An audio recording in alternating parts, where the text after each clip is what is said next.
मैं परमात्मा दया से जानना चाहती हूँ, जब संत रामपाल जी महाराज ने ये मदद नहीं की है तो फिर ये मदद कौन कर रहा है? इतनी बड़ी मदद तो संत रामपाल जी महाराज ने नहीं की है तो फिर कौन कर रहा है? इसके पीछे किसका हाथ है? अब देखो बहन जी, ये जो बात अपन ने कही है ना कि भाई संत रामपाल जी ने कोई मदद वर्तमान में किसी भी गांव वाले की नहीं की है मोटर पाइप देकर। अब दुनिया वाले सोचेंगे यार ये तो पागल आदमी है, वे संत रामपाल जी तो दे रहे हैं, उनका बेटा आ रहा है, उनका भाई आ रहा है, उनके आश्रम के लोग आ रहे हैं, तो आश्रम बाबा रामपाल के तो हैं, तो मदद तो बाबा रामपाल ही कर रहा है। लेकिन ऐसा बिल्कुल भी नहीं है। बाबा रामपाल सन 1994 से अपना ज्ञान दे रहा है। इस भक्ति मार्ग को उन्होंने शुरू कर रखा है। 1994 से 2014 में संत रामपाल जी जेल में गए, बरवाला कांड हुआ, जेल में चले गए। अब 94 से 14 तक भगत जी कितने साल हो गए? 24 साल हो गए। 24-25 हो रही है। मुझे कोई भी गांव वाला, कोई भी हरियाणा वाला, कोई भी हिंदुस्तान का व्यक्ति मुझे एक ऐसा कोई प्रमाण दे दे, एक ऐसा कोई एग्जाम्पल दे दे, मैं 1 लाख रुपए नगद की घोषणा करता हूं कि बाबा रामपाल ने सन 1994 से लेकर और 2014 बरवाला कांड तक उन्होंने कभी भी हरियाणा में, क्योंकि इस बीच हरियाणा में 4 से 5 बार बाढ़ आई, लोगों के खेतों में पानी भरा, अगर बाबा रामपाल ने किसी का भी एक छोटा सा मकान बनाया हो, किसी भी गांव में एक मोटर दी हो, एक पाइप दिया हो, किसी भी भूखे भिखारी आदमी के घर में दाल चावल चीनी राशन वगैरह डलवाया हो, या किसी की कोई फीस भरी हो, किसी बच्चे को कॉपी किताब दी हो, किसी का कोई उपचार कराया हो, एक भी व्यक्ति मुझे बता दो, आपको ढूंढने से भी नहीं मिलेगा। क्योंकि बाबा रामपाल इस प्रकार से लोगों को राहत नहीं देता, लोगों को लाभ नहीं देता। वो भक्ति के माध्यम से लोगों को राहत देने के लिए आए हैं। उनका तरीका अलग है, ये तरीका नहीं है। उन्होंने तो भिखारी को भी भीख देने से मना किया है, उनके नियमों में है। आप उनकी ज्ञान गंगा पुस्तक पढ़िए, उसमें जो 21 सूत्रीय नियम है, उसमें बाबा रामपाल जी ने साफ साफ अपने भक्तों को निर्देश दिया कि आपने भिखारी को भूलकर भी 1 रुपया दान नहीं करना। हाँ, ये बात सत्य है। और परमात्मा ने ये भी कहा है कि अगर कोई भिखारी आपके दरवाजे पे आता है तो आप उसको भंडारा बना के अच्छा से व्यंजन खिला दो जी। और खाने के लिए भी संत रामपाल जी ने ये कहा है कि आपने जा जा के नहीं खिलाना। चाहे शहर में चाहे 1000 भिखारी हैं, आपने घर से खाना बना के भिखारियों को जाकर नहीं खिलाना। आपके घर पर, आपके दरवाजे पर कोई भूखा आदमी आ जाता है, 100 बार उससे प्रार्थना करो, भाई भोजन पानी की बताओ। उसके पास कपड़े नहीं है तो अपने पहने हुए कपड़े दे दो, नए कपड़े भी मत दो, वरना उनको भी बेच देगा और उस पैसे का दुरुपयोग करेगा तो तुम्हें भोगना पड़ेगा। ये भक्ति के विधान नियम है जो दुनिया अभी अपरिचित है। अगर आप परोपकार करना चाहते हैं, आपके दिल में दया है प्राणियों के प्रति, तो मानव शरीरधारी प्राणी को मनुष्य जीवन प्राप्त करवा दे। बुरा वो भी नहीं है, जैसे एक पक्षी है, अपने घर पर दाने डाल दो, कुत्ता आता है रोटी डाल दो, अपने ही घर पर डालो, कहीं विशेष स्थानों पर मत भटको, ये व्यर्थ है। और अतिथि आता उसको भोजन करवा दो, कोई भी मांगने वाला आता उसको मत दो, उसको पैसा मत दो। कई भक्त कहते हैं ये तो फिर हमारे दिल में दया खत्म हो जाएगी यदि हम भिखारी को पैसा नहीं देंगे। परमात्मा कहते हैं दया का प्रयोग भी विधिवत करने से ही लाभ होगा, अन्यथा वो आपका भी भक्ति नाशक और दूसरे का भी हानिकारक, दूसरे को भी हानि कर देगा। तो जो संत रामपाल जी भिखारी को भी 1 रुपया नगद देने की बात नहीं करते, वही संत रामपाल जी लोगों के 15-15 लाख के मकान क्यों बनवाएंगे? लाखों रुपए के मोटर पाइप क्यों बांटेंगे वो गांव वालों को फ्री में? भाई उनका तो भक्ति विधान ये कहता कि बच्चों, ना हमने किसी का फ्री का खाना और ना हमने किसी को फ्री का खिलाना। फ्री का खा लिया तो उसका भार हमारे ऊपर चढ़ेगा, फ्री का खिला दिया तो उसका भार चढ़ेगा, उसके ऊपर भार चढ़ेगा, और अगले जन्म में फिर लेन देन बना रहेगा। कभी तुम गधे बनोगे वो कुम्हार बनेगा, कभी वो कुम्हार बनेगा तुम गधे बनोगे, और इसी प्रकार से लेन देन को तुम अपना उलझेड़े में पड़े रहोगे। तो इस आधार से सतगुरु रामपाल जी ने ये ना तो कोई अन्नपूर्णा नाम की मुहिम चलाई है, ना संत रामपाल जी ने किसी के मकान बनाने का ठेका लिया है। हाँ, उनसे उपदेश ले लो। अगर गरीब से गरीब आदमी है, भिखारी से भिखारी आदमी है, संत रामपाल जी से उपदेश लो और उनके 21 सूत्रीय नियम जो उनके ज्ञान गंगा पुस्तक में लिखे हुए हैं, उन नियमों में रह के आप जी 3 साल भक्ति करो, आपके वारे न्यारे कर देगा भगवान, वारे न्यारे। भिखारी से सेठ बना देगा परमात्मा, वो है ये। तो ये इस प्रकार से देता अपने भगत को, वैसे नहीं देता, खैरात नहीं बांटता जा जाके लोगों की तरह, जैसे किसी ने कम्बल बांट दिए, किसी ने और सामान बांट दिया, ऐसे नहीं देता ये। अब आपका कहने का मतलब बहन जी ये है कि जब संत रामपाल जी के ज्ञान में, उनके विचारों में, उनके भक्ति मार्ग में इस प्रकार से ये मुहिम चलाना, लोगों के मकान बनाना, मोटर पाइप देना, जब ये बकवादे नहीं हैं, तो वर्तमान में फिर उनका परिवार ये सब कुछ क्यों कर रहा है? नाम बाबा रामपाल का ले रहा है। ना बाबा रामपाल उस गांव में मोटर देने जा रहा, ना किसी का मकान बनाने जा रहा। बाबा रामपाल तो पिछले 10 साल से हिसार जेल में बैठा है।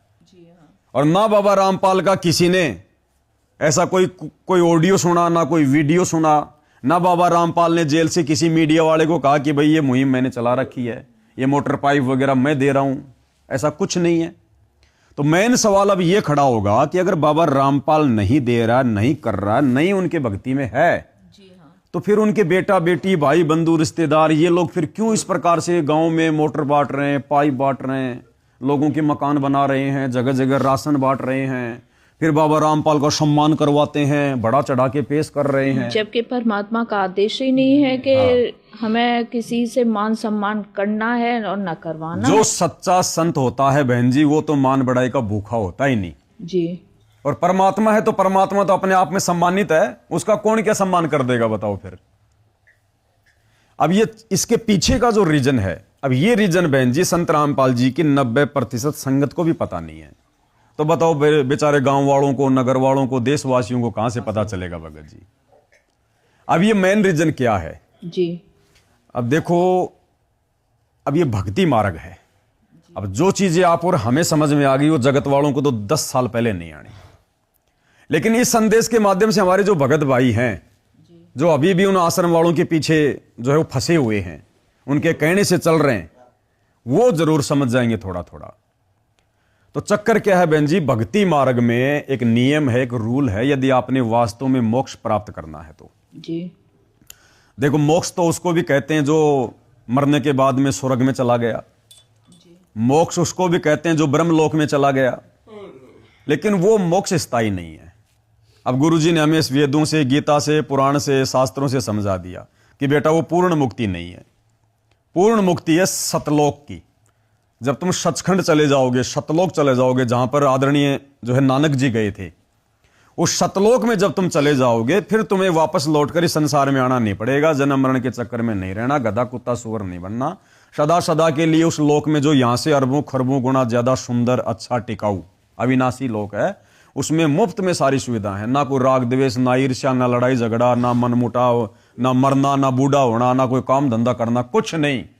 असल में हम वहां के हैं सभी, जितने भी यहां प्राणी, गधे कुत्ते सुअर, इंसान, राजा मंत्री, पद आम इंसान, हम सब काल के चक्कर में यहां फंस गए। इसके पीछे एक बहुत गहरी एक इसकी काल की एक साजिश थी। तो वो साजिश समझ में आएगी जब आप यूट्यूब पर संत रामपाल जी के सत्संग सुनेंगे और सत्संगों में जब आप सृष्टि रचना को सुनेंगे, तब समझ में आएगा हम कौन हैं, कहां से आए थे, क्यों जन्म रहे हैं, क्यों मर रहे हैं, भगवान कौन है, कैसा है, सामने क्यों नहीं आता है, भगवान है तो फिर हमें भगवान वाले लाभ क्यों नहीं मिल रहे। हम तो मंदिर में जा रहे हैं, मस्जिद में जा रहे हैं, भक्ति भी कर रहे हैं, फिर भी सारे दुखों के पहाड़ टूट रहे हैं, फिर भगवान की क्या जरूरत है। तो ये सारी बातें जब तक हम संत रामपाल जी के मुख से सृष्टि रचना से नहीं सुनेंगे, हमें समझ में नहीं आने वाले। हम अपने मुद्दे पे चलते हैं जी।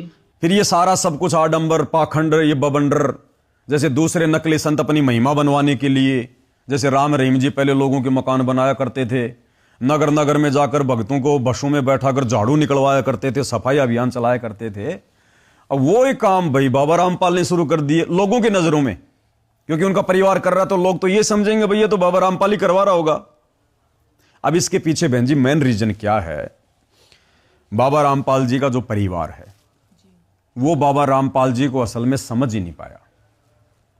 बेटा बेटी ने तो उनको अपना बाप मान लिया जी, पत्नी ने उसको अपना पति मान लिया, भाई ने अपना भाई समझ लिया, रिश्तेदारों ने अपना रिश्तेदार समझ लिया।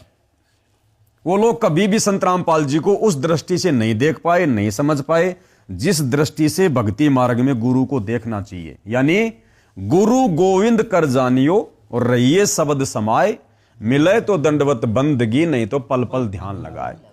यानी गुरु को गोविंद यानी भगवान मानकर चलेंगे, ट्रीट करेंगे, भक्ति करेंगे, भगवान जैसा व्यवहार करेंगे, तो हम भक्ति पर सफल होंगे, हमें मोक्ष मिलेगा। नहीं तो गुरु को अपना जैसा व्यक्ति मानकर, एक संत मानकर अगर उनके लगे रहेंगे पीछे, चार काम ठीक हो गए, उनका डंडोरा पीट दिया, इंटरव्यू दे दिया है, और उस भाव से अगर भक्ति नहीं की भगवान मानकर, तो मोक्ष नहीं हो पाएगा। तो संत रामपाल जी का परिवार, जैसे कि हरियाणा में कहावत है भाई, दीपक तले हमेशा अंधेरा रहता है और घर का जोगी जोगना, बाहर का जोगी सिद्ध। तो वो कहावत उनके साथ में हो गई।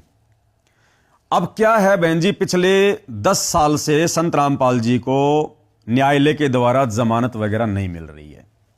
इन्होंने जमानत भी लगवाई, कैंसिल हो गई, बहुत सारे कारण हुए।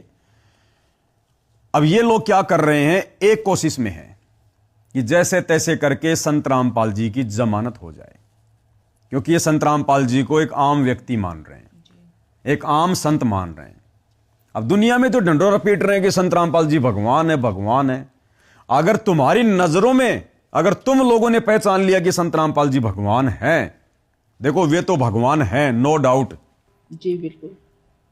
मेरा कहने का मतलब है, यदि संत रामपाल जी के परिवार ने उनको समझ लिया कि ये भगवान है, तो फिर जमानत के लिए टेंशन काहे की, जमानत के लिए फिर पैर पीटने की जरूरत काहे की। अगर भगवान है तो फिर अपने हिसाब से कुछ सोच समझ के जेल गया होगा ना। बिल्कुल सही बात है। और भगवान है तो फिर हमारे निकालने से आ जाएगा क्या? क्या सरकार के अंदर डालने से गया है क्या? अगर भगवान है तो उसकी भी तो फिर कोई मर्जी होगी। भाई हमारे जैसा इंसान तो है नहीं। आज मेरे पीछे बहन जी पूरी दुनिया क्यों नहीं लग रही? आज लाखों करोड़ों लोग मेरे चेले बनकर मेरी जय जयकार क्यों नहीं कर रहे? क्योंकि वो काबिलियत हमारे अंदर नहीं, हम जीव हैं 2 कोटि के। उनके पीछे करोड़ों का जन सैलाब है। आज उनके जेल जाने के बाद भी, मतलब इतने भगत उनके आश्रम में रहते सहते नहीं थे जितने उनके जेल जाने के बाद बन गए। तो कुछ तो होगा। बिल्कुल होगा भी। तो अगर ये लोग ढोल पीटते हैं कि भाई हमारे गुरु जी भगवान है, संत रामपाल जी भगवान है, परमात्मा है, साक्षात कबीर जी हैं, तो फिर ये इतनी टेंशन क्यों ले रहे भाई? फिर भगवान की भी कोई मर्जी होगी, भगवान भी अपने हिसाब से गया होगा, हिसाब से आएगा। लेकिन इन्होंने क्या किया, गुरु को मानुष मान लिया। और वकीलों ने जैसी इनको शिक्षा दी, भाई वकीलों को तो पैसा चाहिए, वकील तो गधे को भी भगवान कह देगा अगर उसका मुकदमा लड़ने का मौका मिल जाएगा तो, क्योंकि पैसे आएंगे। बाबाओं के मुकदमे में तो बहुत पैसे आते हैं वकीलों को, लाखों में बातें होती हैं। तो जैसी वकीलों ने कानून के आधार से संत रामपाल जी के परिवार को सलाह दी, इस परिवार ने गुरु को मानुष मानकर, उस वकील को गुरु से बड़ा मानकर कि वकील के दिखाए रास्ते से संत रामपाल जी जेल से बाहर आएंगे, इन्होंने वैसा ही सब कुछ करना शुरू कर दिया। और उसी का नतीजा है ये अन्नपूर्णा मुहिम। उसी का है ये जो मुहिम चला रखी है ना अन्नपूर्णा, ये उसी का नतीजा है। क्योंकि आप लोगों ने देखा होगा, जब जब संत रामपाल जी की उनके परिवार ने जमानत लगाई है, तो हाई कोर्ट ने या फिर हिसार कोर्ट ने यह कहकर उनकी जमानत अर्जी खारिज की है कि भाई संत रामपाल जी की संगत का रवैया ठीक नहीं है, और संत रामपाल जी का जो इतिहास है वो बिगड़ा हुआ है उन लोगों की नजरों में। क्योंकि जैसे क्रोथा कांड हुआ, फिर बरवाला कांड हुआ। अब बरवाला कांड में तो संत रामपाल जी का परिवार ही देखो अपनी मिलिट्री बना के खड़ा हुआ था, भक्तों को काले कपड़े पहना के, कमांडो बना के, हाथों में लठ पत्थर, बंदूक, पेट्रोल पंप। जिस प्रकार से 300 पुलिस वालों को घायल कर दिया वहां पर, पूरे देश की मीडिया ने दिखाया। 20-25 हजार पुलिस फोर्स वहां पे पड़ी रही, तो सबकी नजरों में आ गए संत रामपाल जी। जी हाँ, है कि नहीं? तो लोगों की नजरों में तो संत रामपाल जी की छवि उनके परिवार ने उल्टी बना रखी है बरवाला कांड के माध्यम से, कि भाई ये संत के काम नहीं हो सकते इस प्रकार के। जी हाँ। अगर संत रामपाल जी भारतीय संविधान का सम्मान अगर वो कर रहे होते, तो उनको अपनी प्राइवेट आर्मी खड़ी करने की क्या जरूरत थी? पुलिस वालों के सामने लड़ाई झगड़ा करने की क्या जरूरत थी? अगर वो भगवान थे, समर शक्ति थे, भारतीय संविधान का यदि सम्मान वो कर रहे हैं, तो चुपचाप चले जाते पुलिस वालों के साथ में, कोर्ट जैसा भी न्याय करता उस हिसाब से भाई, और अपने संगत को बोल देते भैया तुम शांत रहो, चुप रहो, ऐसा कुछ भी नहीं है, होगा सो परमात्मा देखेगा। तो इन लोगों ने एक उल्टी छवि जजों के दिमाग में, समाज के दिमाग में पैदा कर दी संत रामपाल जी के प्रति, बरवाला कांड करवाकर अपने उल्टे आचरणों से। ठीक है, अब कोर्ट हर बार यह कहकर जमानत याचिका खारिज कर देता है कि भाई यदि हमने एक बार संत रामपाल जी को जमानत दे दी, हमारे लिए दोबारा उनको पकड़ कर लेकर आना तारीख पर बड़ा मुश्किल हो जाएगा। क्योंकि बरवाला कांड में देखो हमें कितनी मशक्कत करनी पड़ी, 300 पुलिस वाले घायल हो गए, 20,000 फोर्स लगानी पड़ी, 28 करोड़ रुपया हरियाणा सरकार का खर्च हो गया। तो जज ये कह रहे हैं कि भाई हम ऐसी आफत मोल नहीं लेंगे। अब तो इनके भक्तों की संख्या और भी बढ़ गई, अब तो पता नहीं क्या क्या कर देंगे, आने नहीं देंगे, हैं? बहुत बड़ा लड़ाई झगड़ा हो जाएगा। तो हर बार ये कहकर कि भाई समाज में इनकी छवि अच्छी नहीं है, साफ सुथरी छवि इनकी नहीं है, इसलिए हम इनकी जमानत याचिका कैंसिल करते हैं। कमांडो भी बना के खड़े कर दिए। हाँ, हमारे जैसे लोगों को काले कपड़े पहना के बरवाला कांड में खड़ा कर दिया कि गुरुजी का आदेश है, जबकि गुरुजी से किसी ने सुना ही नहीं। गुरुजी को पता ही नहीं कमांडो है। अब गुरुजी को गुरुजी ना सामने आए, ना गुरुजी ने अपना कोई बयान दिया। गुरुजी ने तो बाद में जब पुलिस आई, गुरुजी पुलिस के साथ गए, तब गुरुजी ने किया खुलासा कि भैया मैंने तो कोई कमांडो नहीं बनाए थे। ये जो राष्ट्रीय समाज सेवा समिति जो बनी हुई है, जो मेरे परिवार ने ये 150 आदमियों की जो ये समिति बना रखी है, मेरी समिति तो नहीं है, मैंने तो नहीं बनाई है, ना मेरा कोई कमांडो है। गुरुजी ने तो क्लियर कर दिया। हाँ, मीडिया के सामने परमात्मा ने ये बोला है, देखा होगा आपने वीडियो। जी हाँ, देखा है। आपके ऊपर इतने इल्जाम है सर, आपके ऊपर इतने इल्जाम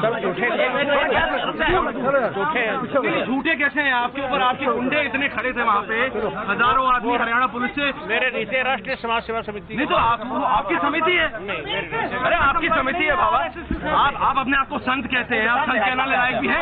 आप आपसे भी ये जवाब दीजिए, आपके वहाँ इतनी फोर्स, इतने गुंडे, इतने आर्मी खड़ी है हरियाणा पुलिस के ऊपर। तो गुरुजी की छवि जो है, गुरुजी के परिवार ने ही समाज के सामने, न्यायालय के सामने धूमिल कर रखी है।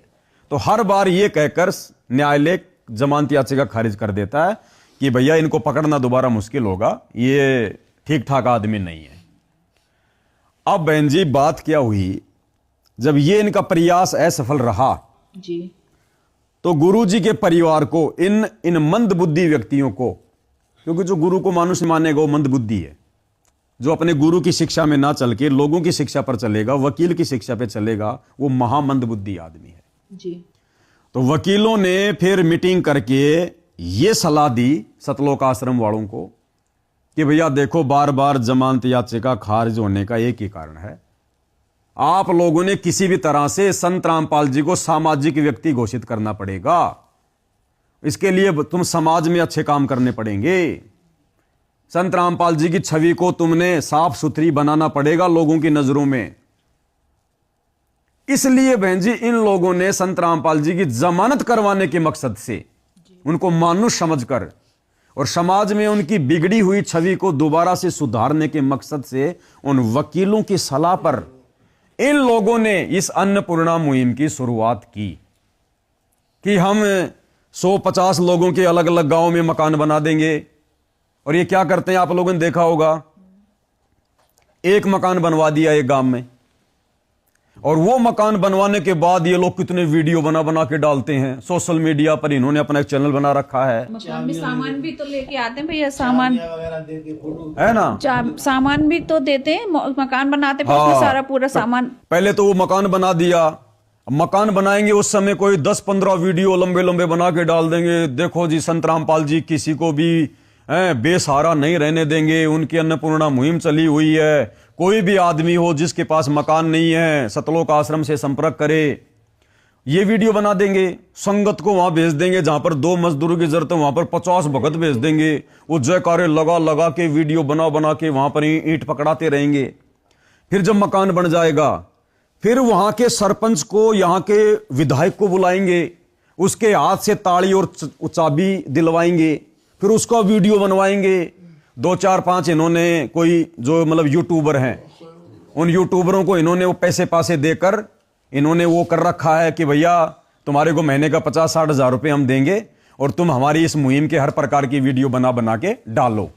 मकसद क्या है, संत रामपाल जी को सामाजिक आदमी घोषित करना कि भाई समाज संत रामपाल जी के विरोध में नहीं है ये। और फिर मकान बन गया, फिर मकान बनने के बाद बाहर फिर उसके वो लगाएंगे, वो एक बड़ा सा वो पत्थर लगवाएंगे, मुनिंदर धर्मार्थ ट्रस्ट संत रामपाल जी महाराज जी के भगत का यानी मतलब सुदामा का घर कुछ ऐसा करके अन्नपूर्णा मुहिम के तहत, ताकि पूरे गांव को पता चल जाए भाई संत रामपाल जी ने बढ़िया काम कर दिया, लोग उनके धीरे धीरे समर्थन में आ जाएं।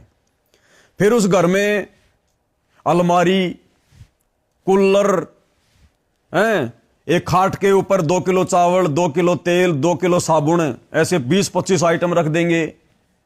बच्चों की फीस फास भर देंगे, उनको कॉपी किताब दिला देंगे, उनको ड्रेस व्रेस दिलवा देंगे, गैस चूल्हा दे देंगे, उसका वीडियो बनाएंगे, 10-15 गांव वालों को भी इकट्ठा कर लेंगे, उनके भी इंटरव्यू लेंगे। तो भैया इनका ज्ञान आधार क्या है? फिर परमात्मा ने तो अपने सत्संगों के माध्यम से बेटी की शादी में भी बिल्कुल 17 मिनट की रमेणी का बोला है, कोई दहेज देना नहीं है, कुछ लेना नहीं है। पर ये फिर जब वो तो जगत वाले उनको इतना दे रहे हैं, तो इनकी फिर मर्यादाएं कहाँ हैं भैया? देखो भाई जी, दहेज का मतलब क्या होता है?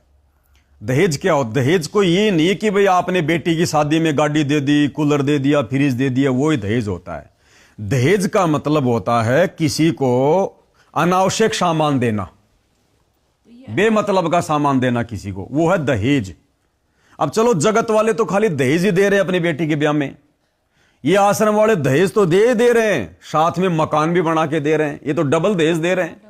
फिर कह रहे हैं कि हम दहेज को समाप्त करना चाहते हैं, लेन देन को समाप्त करना चाहते हैं। ठीक है, तो खैर ज्ञान आधार तो छोड़ो, वो तो बाद की बातें हैं, ज्ञान आधार तो इनके आसपास भी नहीं है। लेकिन जो अपना विषय जो चल रहा है वो है संत रामपाल जी की छवि को जो है मतलब सुधारने का। तो इस प्रकार से इन्होंने मकान बनाने शुरू किए। अब जब इन्होंने मकान बनाने शुरू किए, 10-15 मकान बनाए, तो मकानों में इतनी ज्यादा लोकप्रियता इन आश्रम वालों को नहीं मिली। फिर अचानक से हरियाणा में आ गई बाढ़, बारिश ज्यादा होगी, नहरों में पानी भर गया, हरियाणा के कुछ गांवों में ये पानी वगैरह भर गया। अब इन लोगों को मौका मिल गया फिर, क्योंकि सरकार समय पर मदद वो कर नहीं पाई।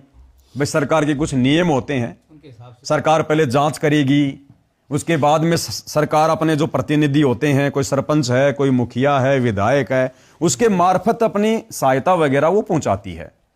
अब जैसे वही बात है बहन जी, कहीं एक्सीडेंट हो जाए, अब एक तो आप सरकारी हॉस्पिटल की एम्बुलेंस को फोन करो और एक आप किसी प्राइवेट हॉस्पिटल की एम्बुलेंस को फोन करो, तो प्राइवेट वाले तो तुरंत आ जाएंगे पी करते, उनको तो पता नहीं कि मिलेगा। और सरकारी वाले तो अपने हिसाब से आएंगे, बहन जी खाना खा रहा तो पहले खाना ही खाएगा, भले आदमी मर रहा है, तो सरकार तो अपने हिसाब से काम करेगी। तो इन लोगों को फिर एक मौका मिल गया। एक कोई गुराना गांव का कोई सरपंच है, रामोतार, उसने क्या किया, शराब पीकर, वो खुद कह रहा अपने वीडियो में कि मैंने 2 पैक दारू के मारकर, और मैंने तो ऐसे मजाक मजाक में बाबा रामपाल के भक्तों को फोन कर दिया कि तुम इतने बड़े भगत हो तो हमारे गांव का पानी निकलवा दो ना, बाबा रामपाल भगवान है, भगवान है, चिल्लाते रहते हो सारा दिन, चिल्लाते रहते हो सारा दिन, तो इतने बड़े भगवान हो तो हमारे गांव का पानी निकालो। तो इन आश्रम वालों ने 2-4 मोटर, कुछ पाइप वगैरह वहां पहुंचा दिए, तो फिर दूसरे गांव वालों तक ये जानकारी पहुंच गई, और इन आश्रम वालों ने कहा कि तुम भी प्रार्थना लगाओ, तुम भी हमें लिख के दो, हम तुम्हारे को भी इस प्रकार का सामान वगैरह दें, क्योंकि इनको पता चल गया कि ये तो बढ़िया काम हो गया, बहुत जल्दी हमारी जो है पब्लिसिटी हो जाएगी। तो इस प्रकार से इन्होंने खुद ही गांव वालों को कहकर, भक्तों के माध्यम से, इन्होंने उन सरपंचों के माध्यम से वो अर्जियां लगवानी शुरू कर दी कि अर्जी हम अपने गुरुजी को भेजेंगे, गुरुजी का जैसा भी जवाब आएगा हम आपको मोटर पानी देंगे। वो अर्जी आने लग गई। तो अर्जी तो परमात्मा के पास तो जा रही, कोई अर्जी कहीं नहीं जा रही है, कोई मतलब नहीं है, क्योंकि संत रामपाल जी ने ऐसी कोई मुहिम चलाई नहीं, ना वो इस प्रकार से लोगों को राहत देते। ठीक है, तो ये खुद ही क्या करेंगे, सुबह अर्जी आई, शाम को कह देंगे जी संत रामपाल जी ने आपकी अर्जी स्वीकार कर ली। अब एक बात बताओ बहन जी, गांव वालों की जो भगत भी नहीं है, उनकी अर्जी तो सुबह लगती है और 2 घंटे में संत रामपाल जी से वो पास होके आ जाती है कि भाई लाखों के मोटर पाइप इनको दे दो। और संत रामपाल जी के भगत बेचारे दान कर रहे, और वो बेचारे जब अपनी कोई अर्जी जेल में भेजते हैं तो उनका जवाब 4 दिन बाद में आता है। तो संत रामपाल जी के पास कोई अर्जी नहीं जाती है, सारा का सारा प्रोपेगेंडा इन आश्रम वालों का खुद का है, वकीलों के कहने पर कि बाबा रामपाल की छवि को ठीक करो समाज के सामने। तो इन्होंने फिर ये मोटर पाइप वगैरह देने शुरू कर दिए। इन्होंने देखा कि बढ़िया काम हो गया।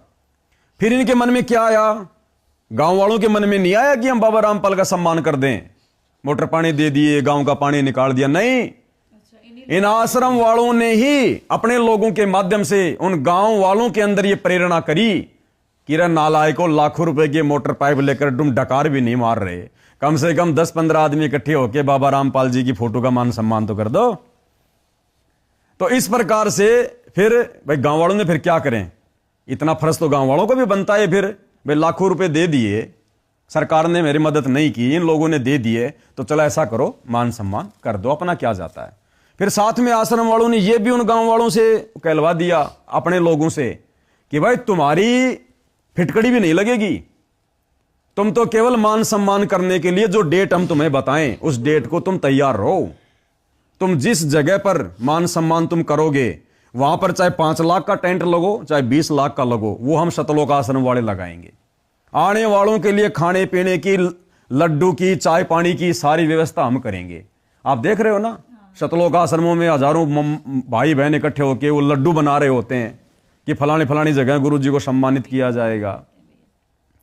तो ये सारा का सारा जो खर्चा होता है मान सम्मान का, चाहे 1 करोड़ का हो, चाहे 10 लाख का हो, ये सब शतलोक आश्रम वाले अपनी तरफ से करते हैं। गांव वालों की तो माचिस की एक वो तिल्ली भी नहीं लगती दीपक जलाने में। तो गांव वाले क्यों नहीं आएंगे, क्यों नहीं इकट्ठा होंगे? तो फिर ये मान सम्मान का इन्होंने प्रोग्राम करवाने शुरू किए और वहां भीड़ ज्यादा से ज्यादा आए। उसके लिए क्या, इन्होंने नाचने वाली लड़कियां बुलानी शुरू कर दी। आपने देखा होगा गांव धीरणवास में, गांव डाया में, और अभी ये जो जुलाना के जो शादीपुर में जो प्रोग्राम हुआ है, आपने देखा वहां पर सरेआम किस प्रकार से लड़कियां संत रामपाल जी के प्रोग्राम में नाच रही हैं, डांस कर रही हैं। दूसरे लोग रागनियां गा रहे हैं, म्यूजिक बजा रहे हैं, तबले बजा रहे हैं। अब ये तबला बजाना, ढोलक पेटी बजाना, नाचना गाना, ये तो नकली संतों के कार्यक्रम में भी नहीं होता। हाँ, उन्होंने परमात्मा ने तो अपने सत्संगों में भैया कहा है, कोई अपने को ताली बजाने को मना किया है और वैसे भी ढोल बजाइए तो अपने ताली के लिए भी मना करते हैं गुरुजी कि सत्संग में तो नाड़ भी नहीं हिलनी चाहिए, नाड़ भी, वरना वो ढेड आदमी है। नाचना गाना बजाना ये संतों के काम नहीं, पाखंडियों के काम होते हैं। इस प्रकार सत्संग में आने से हमें ज्ञान होता है कि परमात्मा क्या चीज है और आत्म कल्याण के लिए मनुष्य जीव को मिला था। तो जब हमें इन बातों का ज्ञान होता है तब हम सत्संग के अंदर रुचि रखते हैं। अब जो सत्संग में नहीं आते, ना तो उन्हें बोलने का बेरा, ना उन्हें धर्म और कर्म का ज्ञान। हमने सत्संग के देखा था शुरू में, सत्संग मान रहा क्या है कि 5-4 तबले बजानी इकट्ठे हो जाओ, पफ्तारी ले आवे और एक से एक बढ़िया शब्द गाओ, तो आदेश करो और सारी रात डांडा करके फिर नाचन लाग जाओ बॉडी परेड। सत्संग में नाचन का भारत के ना डलावा ना, सत्संग में हो जी निकम आदमी है। सत्संग में तो पानी पड़ा क्या मत है, एक एक बात को सुन के तो सत्संग है। और ना ती ढोल पीटनी है, ये रामलीला कितने देख लो, इन तो कोई लाभ जीव को नहीं होगा। अंतःकरण में ठेस लागे और उस परमात्मा का भय मने लक्त राशि चौड़े पड़े दिखे, जब जाके ये जीव भक्ति कर सकता है। भगत है सारा भगत, थोड़ा सा होगा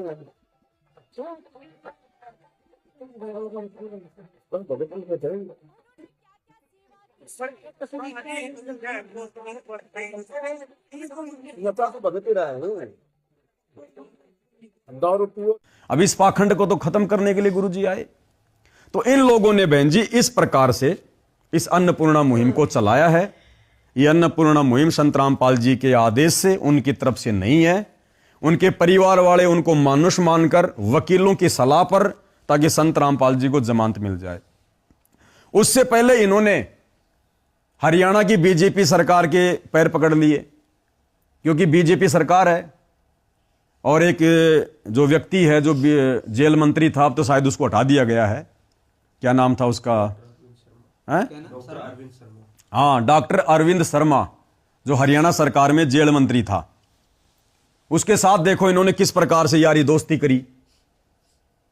हरियाणा के मुख्यमंत्री की परशुराम जयंती में मीटिंग, किस प्रकार से रातों रात सतलोक आश्रम धनाना में 700 हरियाणा रोडवेज की बसें भेज दी गई और आश्रम वालों ने भक्तों को बैठा दिया उन बसों में मुख्यमंत्री की रैली में भीड़ के रूप में। इतना रोड तक ले जाने की ताई और आश्रम में लाने की ताई देखो लाइन तो लाग रही है जितनी भी रोडवेज बस आज संतराम पाल जी महाराज के आश्रम बंदी छोड़ेगी तो आगे आगे आने में नहीं दिखेगा, एक ही चीज दिखेगी संतराम पाल जी महाराज और संतराम पाल जी महाराज के होगा सत्साहेब भाई सत्साहेब सारा सौदा गैंग है मेरे यार। ये देखो बंदी छोड़ेगी तो आता भीड़ लाग रही है ये बढ़िया।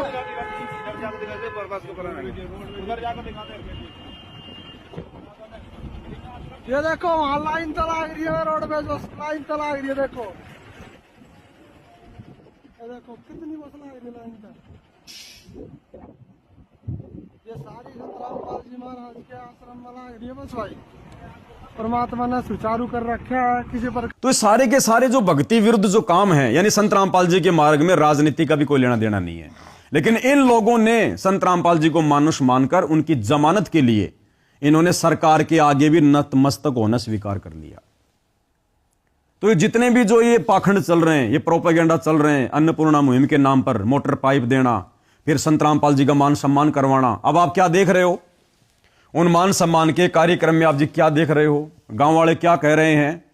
बार बार गांव वाले ये कह रहे हैं कि भाई सरकार ने संत रामपाल जी को रिहा कर देना चाहिए, संत रामपाल जी को जमानत दे देनी चाहिए। मैं आपको कुछ वीडियो दिखाता हूं किस प्रकार से गांव वाले संत रामपाल जी की जमानत के लिए कह रहे हैं।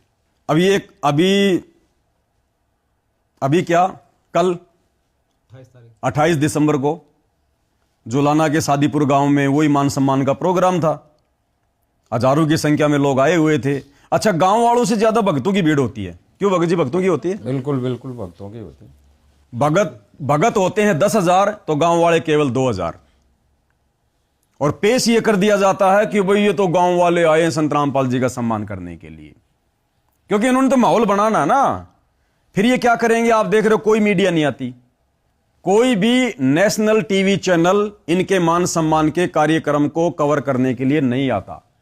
कोई भी अखबार, चाहे वो दैनिक जागरण हो, दैनिक भास्कर हो, राजस्थान पत्रिका हो, कुछ भी हो, कोई भी अखबार नहीं आता। फिर ये क्या करेंगे? उस प्रोग्राम के दूसरे दिन 50,000 या लाख रुपए देंगे और दैनिक भास्कर में हाफ पेज में बड़ा सा एक अपना एड निकलवाएंगे पैसे देकर। अखबार वाले नहीं छाप दे, मीडिया वाले नहीं दिखाते 1 मिनट का भी इनका प्रोग्राम, क्योंकि छवि उल्टी बैठा रखी है ना इन लोगों ने संत रामपाल जी के लोगों के दिलो दिमाग में। तो ये सारा सब कुछ पैसा खर्च करके वो 20 लाख का टेंट लगाना, 10-15 लाख रुपए लड्डू जलेबियों पे बर्बाद करना, नाचने के लिए लाखों रुपए में वो लड़कियां लेके आना, वो गवैये लेके आना ताकि लोग 2-4 घंटे वहां पर मनोरंजन के हिसाब से बैठ सकें, तब तक हम लोग वीडियो वाडियो बना सकें, गांव वालों से संत रामपाल जी के गले में माला वाला डलवा सकें उनकी फोटो में, और वो वीडियो फिर हम सोशल मीडिया पर पेश करें ताकि धीरे धीरे ये बात जजों तक जाए कि हां संत रामपाल जी को लोग सामाजिक व्यक्ति के रूप में धीरे धीरे वापस स्वीकार